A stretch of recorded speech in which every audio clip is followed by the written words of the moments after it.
প্রায় 2 সপ্তাহের সংঘাতের পর ইরান ও ইসরায়েলের মধ্যে যুদ্ধবিরতি শুরু হয়েছে।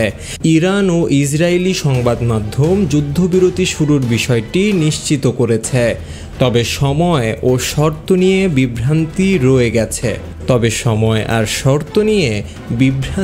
যেন রয়েই গেছে।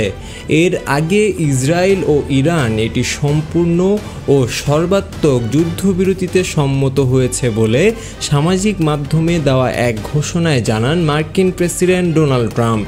মঙ্গলবার এই তথ্য জানিয়েছে মার্কিন সংবাদ মাধ্যম CNN।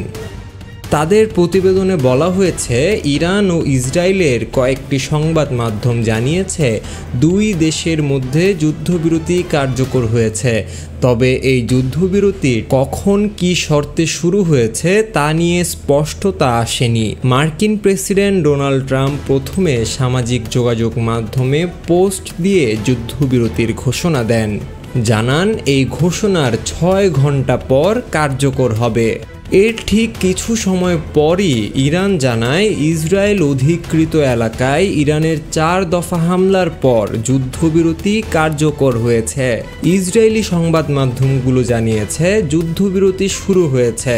ট্রাম্প বলেন 24 ঘন্টা পূর্ণ হওয়ার পর বিশ্বের সামনে 12 দিনের যুদ্ধের আনুষ্ঠানিক সমাপ্তি উদযাপন করা হবে। উভয় দেশ এই সময়কে শান্তিপূর্ণ ও শ্রদ্ধাশীলভাবে অতিক্রম করার প্রতিশ্রুতি দিয়েছে বলেও জানান তিনি। হাসান মাহির, নিরপেক্ষ।